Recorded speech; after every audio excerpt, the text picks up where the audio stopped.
Hi everyone, and welcome back to episode 2. So a few of you have asked for what equipment I'm going to be using for the hike and fly competition. So first of all, cameras.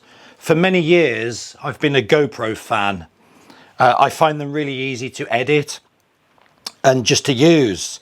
So I'm probably going to be using 3 or 4 of my GoPros.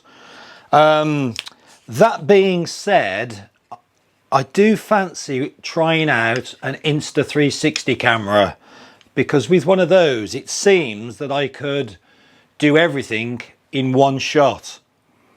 The only downside to the Insta360s that I keep hearing about is the editing. Apparently they're a little bit awkward to edit. I use iMovie and I want to be able to just drag my video files and edit. I don't have to mess around. So if anyone knows otherwise, as in if it is easy to edit with the Insta360, if I can put them into my iMovie and just drag them and make a film, let me know please. So my flying equipment, I was going to do this actually on the hill, but it's blowing a gale, it keeps raining, we've even had snow. So I thought, why not do it in the man cave where we can take our time and it's not going to blow all over the place. So let's start showing you all the gear I use. So first of all, this is the Ozone Trail Rucksack. It's super light. I'll put all the weights on the video later on, so I won't guess the weights now, but it's really light. I mean, it's glider material. You'd have to look after it. I think you'd have to take care with it, although it is ripstop. But I love this bag. It's really great. It's got a massive neoprene pocket here, which I'm hoping to get my tent roll in, or maybe even the tent in there. My cooking stove is going to go underneath inside the helmet. And then food, etc. will go inside here. And then on the other side, I've mounted a piece of Velcro here. It's on on a bit of a board, so it's nice and rigid, and my mobile phone goes straight onto there. So while I'm running, I can easily pull it off to check where I'm going to for waypoints and obviously emergency phone calls. And then I've got pockets here to carry my water, both sides. It's really comfortable rucksack. I'm really happy with this rucksack. It's got some pockets here for other bits and bobs, money, etc. So that's the rucksack. And let's go inside and show you the gear.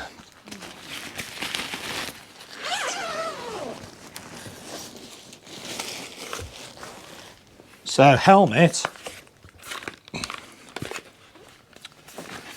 So the helmet I'm using is the Supair pilot helmet. Really lightweight, super lightweight. Again, I'm not going to guess weights. I'll put them on the video at the end. But I think it's said to be the lightest paragliding helmet in the world. It's a one size fits all with a ratchet on the back. The liner rips out, so you can put it in the washing machine after a sweaty day's flying. Come with earpieces, but I don't like those, so I always pull them off. You got to look cool. But anyway, yeah, that's the helmet. Super light, beautiful helmet. Really happy with that. It's probably my biggest selling helmet. In fact, it's my biggest selling helmet, that is. I sell loads of these. So yeah, that's the helmet. Gin gloves, not much to say about them. It's gin, fantastic equipment. I actually won those last year in the X Lakes one-day competition, and they're absolutely brilliant. I think they're their summer glove. I'm not sure. I think they're their summer glove, but they're really great. I've been flying with them the last few weeks in the winter here in the UK, and yeah, they're great. They're really good. So just gin summer gloves. Again, I'll put the link up of what they are in the video. Okay, and then the glider. So the bag comes out. A bit of a tip for any pilots that have just passed out and wanting to progress. A real good tip is always zip your bag up and fold it neatly before you put it into the back of your harness, so no buckles are pushing you in your back. So always pack that bag nicely into the back of your harness. It's just a much comfier flight. So if you notice, I'll open the leading edge and the trailing edge,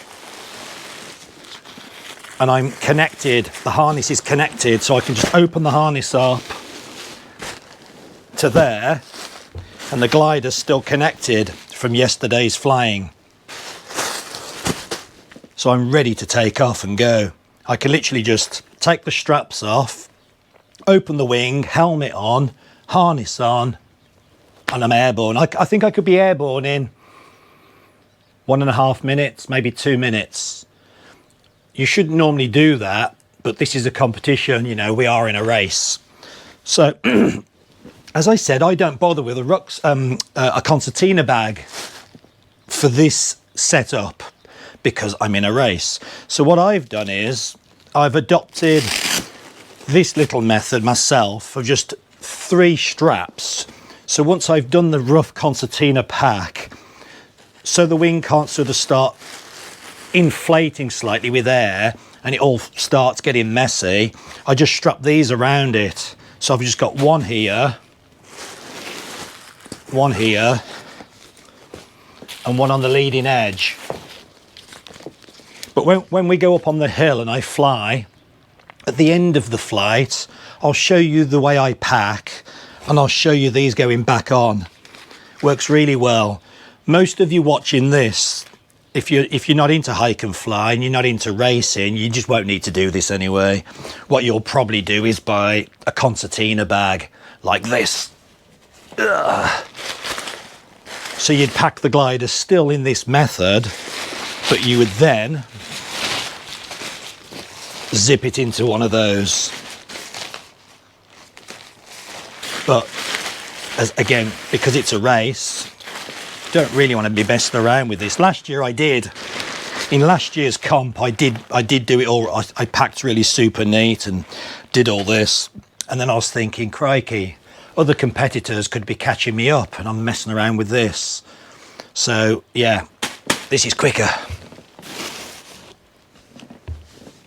So the glider's connected, so I can literally just throw the wing out now, sort the lines out and take off. That's the easy bit. And the harness is still connected. Just pull the risers up, look. I'm ready to launch. It's all still connected up, so it's really a quick method of going flying. So the glider I'm flying is an Ozone Alpina 4, and I love it. It really is great. I'm not sponsored by Ozone, so I don't have to tell you I love it if I don't. It's really great. What I've noticed with this particular glider, it thermals really well. It really just, it's like an aeroplane. If anyone knows, if any pilots are watching this, when you move the joystick and your ailerons come into effect and the wings turn and rock like this wing does that. It's not like many paragliders where when you brake, they sort of slowly yaw. This thing, as soon as I apply brake, it's banking.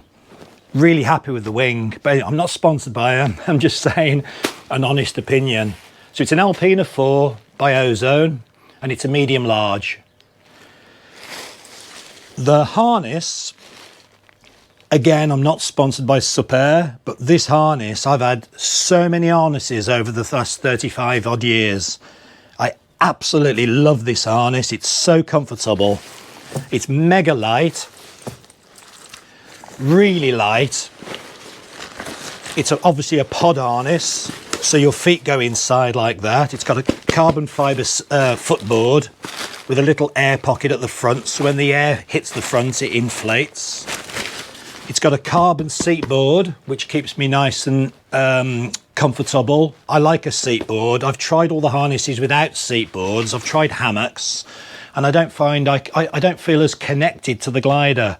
They don't weight shift and turn as good. So it's got a seat board. I've taken out the airbag It's around here somewhere, but I've taken out the cushion because my tent and tent roll and cooking stuff will be going inside here underneath where I sit. So all my camping gear will be underneath me when I'm flying. So then when I land, I could just put all that out here, pack, put it all in the bag, and then the tent and the camp roll will go on the outsides, and the cooking stove will go underneath the helmet in the helmet space, hopefully. So yeah, it's the Sup Air Strike harness. It's a Strike 1, and I really love it. I've been flying it for a couple of years now. I think I heard a few rumours, people say it's a bit delicate and it rips easy. I haven't had anything go wrong with this harness at all. It's fabulous. One thing I have had happen, and it happened really quite quickly, is somewhere, in fact, it's probably all fell off. It had, I think it had the lettering Strike written on it, on here somewhere, and it just peeled off really quick, but I don't care about that. But yeah, there's no rips on it. I've flown it absolutely loads, and it's really great harness. So yeah, thumbs up to Sup Air for the harness. It's brilliant. I've added a little gin phone case, radio case on the shoulder, just so I can stay in contact with people.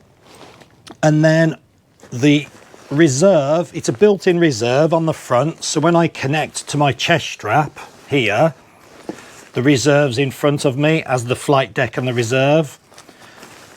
Very lightweight reserve. This reserve is just under 1 kilogram. It's the Gin UL, and again I'll put all the details up in the video. So it's the Gin UL reserve, super lightweight. And then on the front of my flight deck, I put my phone here on just a cheap lanyard, just in case I want to do some photographs. I've got a Flymaster LS GPS Vario and a compass. I swear by a compass.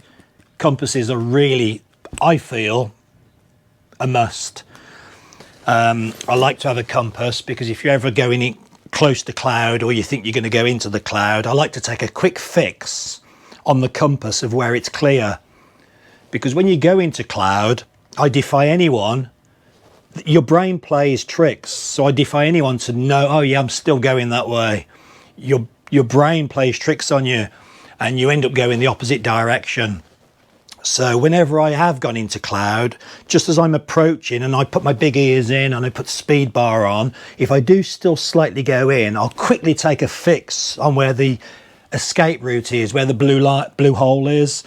So say that's 270 degrees, it's westerly or whatever, I'll just stare at the compass and I'll keep it on that heading. And even though you're doing it, your brain's saying, oh, I'm sure it's that way, or I'm sure it's that way, but you've just got to stick to looking at the compass and you'll pop out where you should. So get a compass.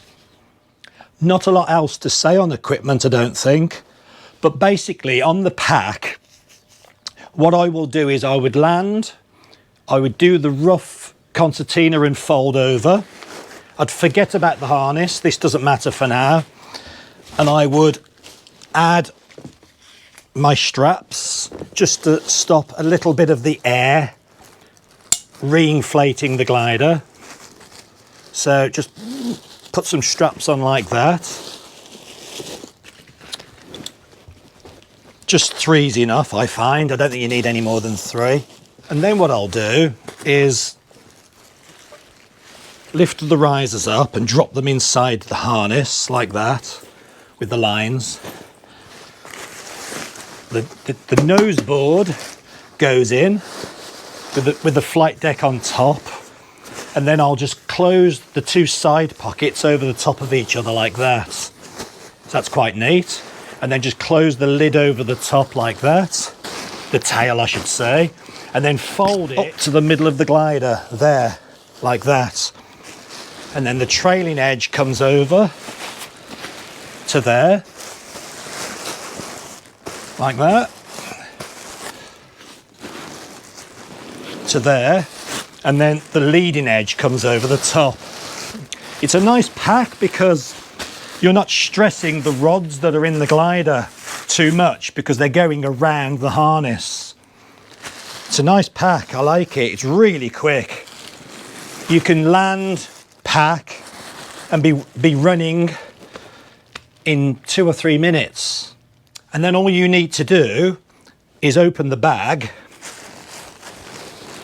drop it to there, put your knee on it, just so you can keep it crushed down a little bit tight, just to get it in. This isn't a huge rucksack, so you have to make sure you pack small.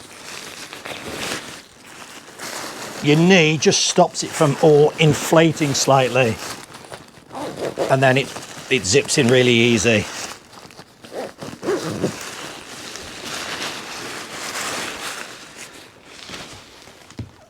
And as I say, I'm hoping to get the wood burner stove. Oh, I keep calling it a wood burner. It's not a wood burner. My little stove for camping inside the crevice of the helmet. So I'm hoping it'll fit in there. And then I can just chuck it into there, which should be nice. And then with this bag, I like this bag because you could just push that over the top of the helmet, push a bit more air out, like that. And then it's got 2 little clips there to keep it closed. Great design. And I would guess that entire setup is about 10 kilo. The whole lot. But that isn't yet, that's just flying gear. That isn't yet with water, food, camping stove, tent, sleeping bag and tent roll. So I'm hoping that's going to come up to about 3 kilo, 4 kilo. So maybe 14 kilo all in, but that's with food and everything, you know, so not too bad. And then for my navigation and for hitting all the waypoints and knowing where I'm going, I use Fly Sky High. This works really well.